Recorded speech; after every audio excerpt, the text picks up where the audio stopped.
Selamat sore, Mas Febi. Luar biasa, Pak Bambang. Terima kasih telah hadir di tengah kita. Pak Bambang, perlu juga Bapak jelaskan kepada kita semua, baik yang berada di ruang virtual kita di Zoom maupun di seluruh wilayah Republik Indonesia yang menyaksikan tayangan kita lewat sosial media. Apa sih Pak untungnya buat Indonesia sebagai tuan rumah yang menyelenggarakan MotoGP sekaligus membangun sirkuit yang tidak murah di Mandalika, dan apa manfaatnya pula buat warga NTB? Nanti kita bisa dialog. Kepada Pak Bambang sebagai keynote speaker kami persilahkan Pak. Baik, terima kasih. Bismillahirrahmanirrahim. Assalamualaikum warahmatullahi wabarakatuh. Selamat sore, salam sejahtera untuk kita semua. Shalom, Om Swastiastu, Namo Buddhaya, salam kebajikan. Terima kasih Mas Febi atas waktu yang diberikan kepada saya. Yang saya hormati CEO Tribun Network, Saudara Dahlan Dahi, Komisaris Tribun Network, Saudara Sentrianto, dan segenap pemimpin redaksi dan bisnis Tribun Network di seluruh Indonesia. Para pembicara webinar yang saya hormati sahabat saya Gubernur Nusa Tenggara Barat, Dr. Haji Julkini Mansah, Sarjana Ekonomi, Master of Science, Direktur Utama Indonesia Tourism Development Corporation, sahabat saya Abu Bakar M. Mansur atau Mas Bari, Bupati Lombok Tengah, lalu Patul Bahri, Wali Kota Mataram, Mohan Roliskana, Bupati Lombok Barat, Fauzan Khalid, kemudian Bupati Lombok Timur, Haji M. Sukiman Asmi, Bupati Lombok Utara, Haji Johan Samsu, Bupati Bima, Hajah Indah Damayanti, Bupati Sumbawa, Dr. Andes Mahmud Abdullah, Bupati Sumbawa Barat, Dr. Haji Musafirin, sahabat saya Wali Kota Bima, Muhammad Lutfi, Bupati Dompu, Kader Jayalani, serta segenap undangan hadirin yang berbahagia. Pertama-tama tentu kita panjatkan puji syukur kepada Allah Subhanahu wa Ta'ala bahwa atas rahmat dan karunia-Nya kita semua masih diberikan kesehatan untuk hadir dalam rangka peluncuran tribunlombok.com dengan mengusung tema ajang MotoGP dan manfaatnya bagi Nusa Tenggara Barat. Mengawali webinar dan kesempatan yang baik pada hari ini, sekali lagi saya mengucapkan selamat atas peluncuran portal berita tribunlombok.com yang akan semakin memperluas daya jangkau diseminasi informasi publik jaringan Tribun Network. Semoga dalam perjalanan nanti ke depan, tribunlombok.com dapat berkiprah dalam membangun literasi publik dan mencerdaskan kehidupan bangsa melalui sajian karya jurnalistik yang berkualitas, akurat, dan memberikan pencerahan. Saudara-saudara sekalian yang saya hormati, merujuk pada tema webinar, sesaat lagi kita akan menjadi tuan rumah dua event olahraga kelas dunia, yaitu tes pramusim MotoGP pada tanggal 11 hingga 13 Februari dan seri balap MotoGP pada tanggal 18 hingga 20 Maret di Pertamina Mandalika International Circuit. Sebelumnya kita sudah menyelenggarakan World Superbike yang luar biasa memberikan manfaat. Kalau bicara manfaat, kemarin Pak Gubernur sudah menyampaikan kepada publik bahwa dalam hitungan seminggu penyelenggaraan World Superbike telah mendorong pertumbuhan ekonomi Nusa Tenggara Barat dan sekitarnya 5%, penerbangan, hotel, restoran penuh, dan UMKM di Lombok, terutama di Lombok, itu meningkat tajam pendapatannya. Jadi kalau bicara soal manfaat, kita sudah merasakannya. Kemarin ditonton oleh lebih dari 1,6 miliar penduduk dunia, diliput oleh 86 televisi internasional, dan diberitakan di berbagai media cetak elektronik internasional. Jadi sekali lagi, manfaat daripada kita memiliki sirkuit memang mahal, tapi ini adalah pertaruhan sebuah wajah yang namanya Indonesia. Bapak Ibu sekalian, event untuk melengkapi kedua event internasional tersebut, di Mandalika juga nanti akan digelar ASEAN Talent Cup pada bulan Maret dan November, serta ajang GT World Challenge pada bulan Oktober.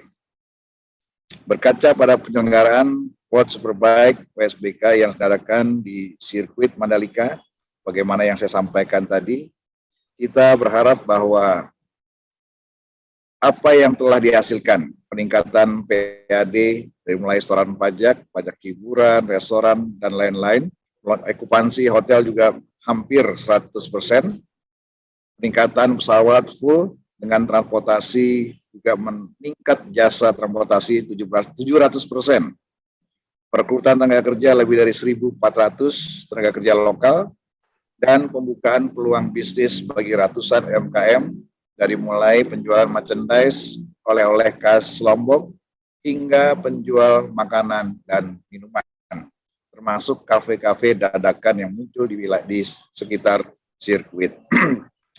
Saya meyakini bahwa dampak positif dari penyelenggaraan WSBK tersebut juga akan kita rasakan pada penyelenggaraan MotoGP yang lebih bergengsi lagi, bahkan dengan kapasitas yang lebih besar dibandingkan dengan WSBK kemarin.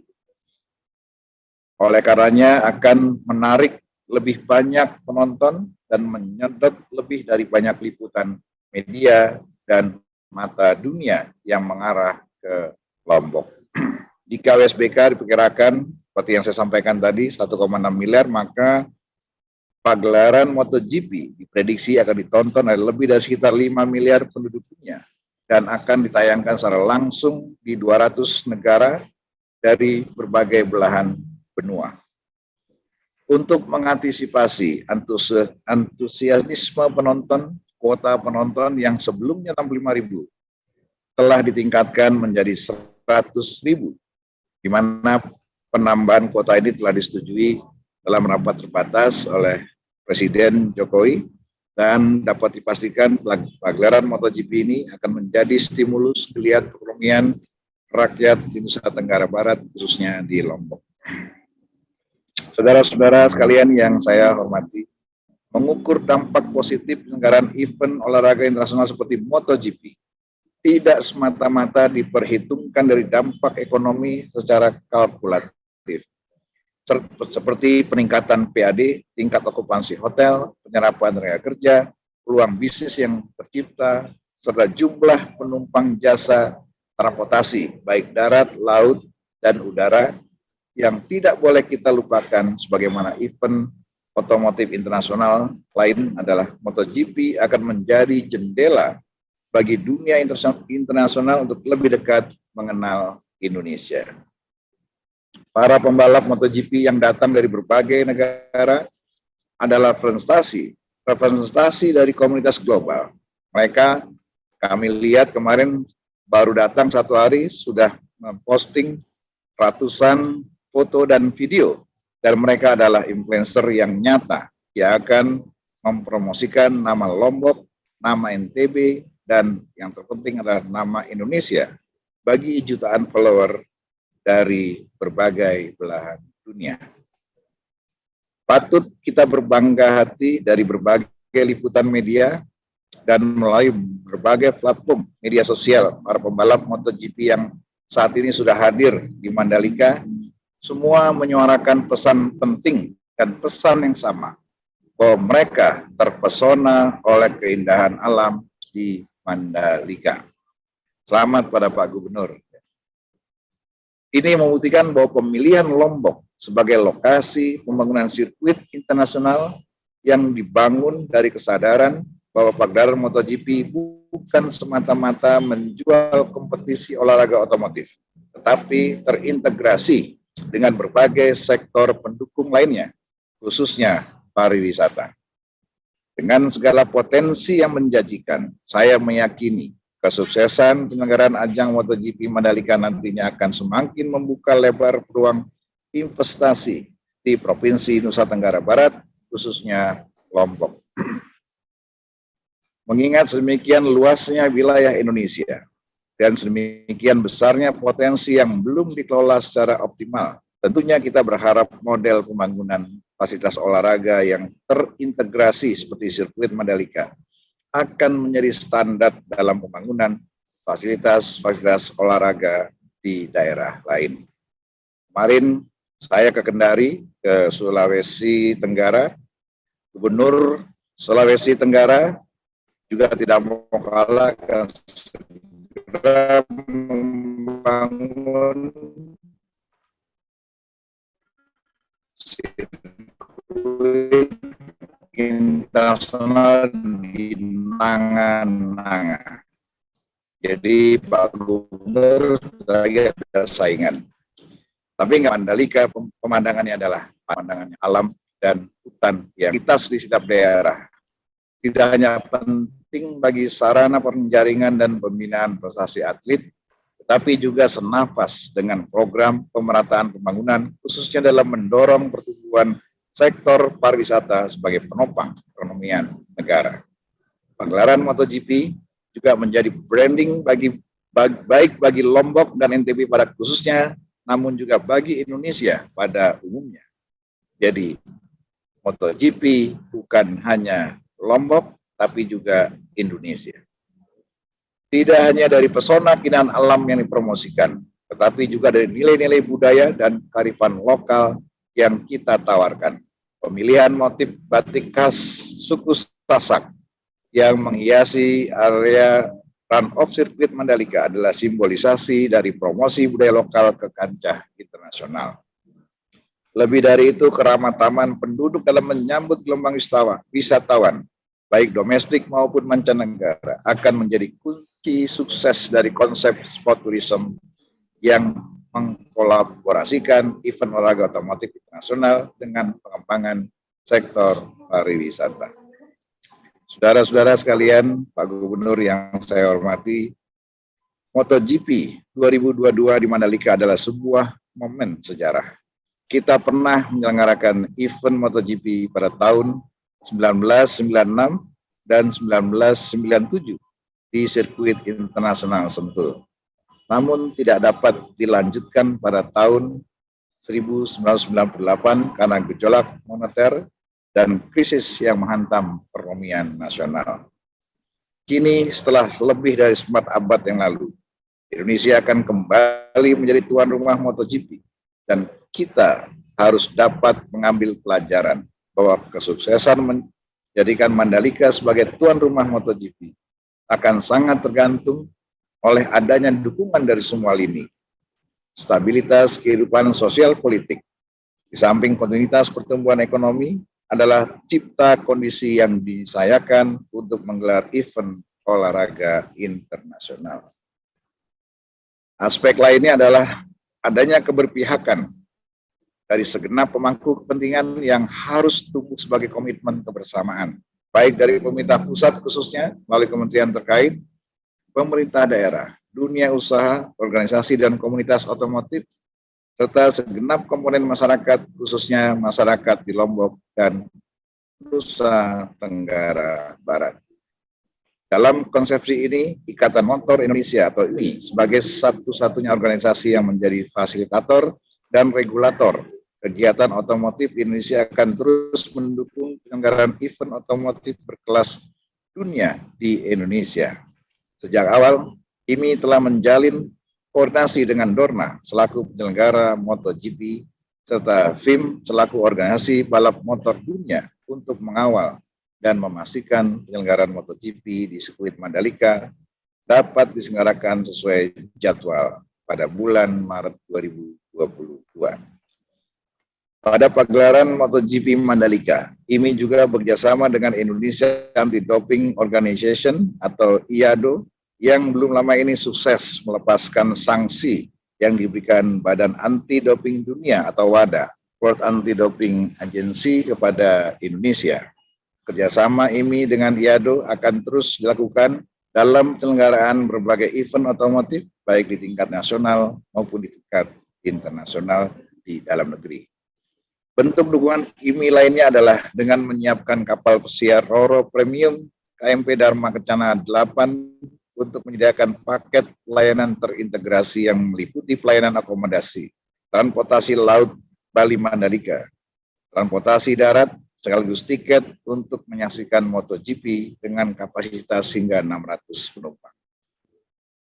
Saudara-saudara sekalian yang saya hormati, event tes pramusim MotoGP yang akan diselenggarakan besok pada tanggal 11 hingga 13 Februari tentunya akan menjadi tolok ukur, ujian, dan sekaligus evaluasi terhadap fasilitas, sarana prasarana, dan dukungan sumber daya manusia. Evaluasi ini penting untuk meningkatkan kesiapan kita sebagai tuan rumah MotoGP, baik yang akan digelar pada tanggal 18 hingga 20 Maret mendatang maupun pada tahun-tahun berikutnya. Tentunya kita semua berharap ajang MotoGP sebagai sebuah industri olahraga yang berdampak multidimensi akan memberikan kemanfaatan jangka panjang dan berkesinambungan, dan bukan hanya menjadi euforia sesaat. MotoGP harus menjadi industri yang menyejahterakan, tidak hanya bagi perekonomian dalam skala makro, tetapi juga bagi kehidupan masyarakat Lombok. Jangan sampai masyarakat lokal hanya menjadi penonton dan tidak ikut merasakan manfaat nyata penyelenggaraan MotoGP bagi peningkatan kehidupan sosial ekonomi mereka. Mengingat MotoGP kali ini kita selenggarakan dalam situasi pandemi, maka berbagai program pengendalian COVID-19 harus tetap kita prioritaskan.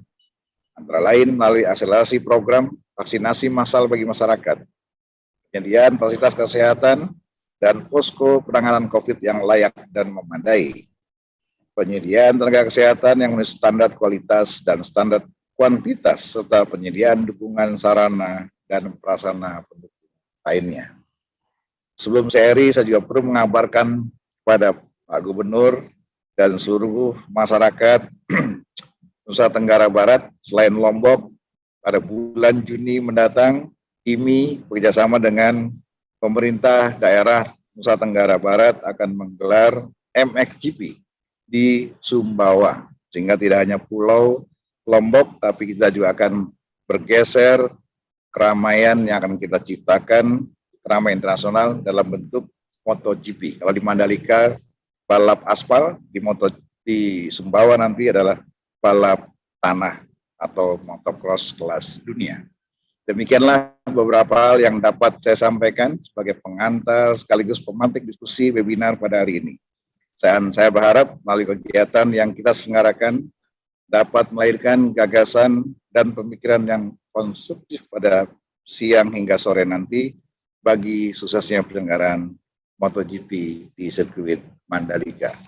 Sekian, lebih dan kurangnya saya mohon maaf. Wabillahi taufiq wal hidayah. Wassalamualaikum warahmatullahi wabarakatuh. Terima kasih Pak Bambang Susatyo atas pengantar yang luar biasa. Pak Bambang, pada waktu yang lalu Pak Bambang sudah pernah mencoba sirkuit di Mandalika, kalau nggak salah bersama Pak Presiden, dan Pak Bambang berkali-kali mengunjungi Mandalika. Bisa cerita sedikit Pak, apa yang Bapak rasakan ketika mencobai sirkuit di Mandalika itu dibandingkan dengan sirkuit lain Pak? Bisa jadi pengalaman barangkali disampaikan dalam forum ini. Terima kasih Pak. Yang pertama, sejak awal sirkuit itu didesain dan dibangun dengan standar internasional grade A yang sudah dihomologasi atau dicek oleh Badan Sirkuit Tim, maupun nanti kalau akan ditingkatkan menjadi balap mobil, ya, nanti FIA juga akan turun untuk cek apakah layak untuk kita gelar nanti Formula 2 yang kita juga siapkan setelah terjadinya atau sebenarnya MotoGP ini. Ya tentu saja karena aspalnya bukan aspal biasa, ya, itu aspal yang luar biasa mahalnya, jadi memang asik juga dan bagus sekali, ya bagus sekali. Hanya satu kata, dahsyat, itu aja. Iya. Ya. Dan bagaimana kesan Pak Presiden ketika mencoba itu sepanjang Pak Bambang ketahui, kesannya Pak Presiden Jokowi ketika menaiki motor di sirkuit itu Pak Bambang? Ya beliau senang bahwa gagasan beliau, inisiatif beliau untuk membangun dan memiliki sebuah sirkuit telah terwujud dengan nyata dan dicoba langsung oleh beliau. Beliau komentari ada beberapa tikungan yang cukup tajam, memberikan tantangan. Iya, iya. Dan satu hal lagi, sirkuit ini memiliki karakter yang khas, yaitu curah hujan yang cukup banyak, sehingga itu tidak boleh kita panggil pawang. Justru itulah tantangan para pembalap-pembalap dunia, supaya dia menyiapkan diri bahwa sirkuit ini tantangan terbesarnya adalah air atau hujan. Itu karakternya, jadi harus dipertahankan karakternya. Jadi Pak Gubernur nggak perlu panggil pawang hujan lagi nanti. Justru itulah khas lapangan sirkuit kita. Siap, siap. Jadi nggak perlu pawang hujan. Terima kasih sudah nonton. Jangan lupa like, subscribe, dan share ya.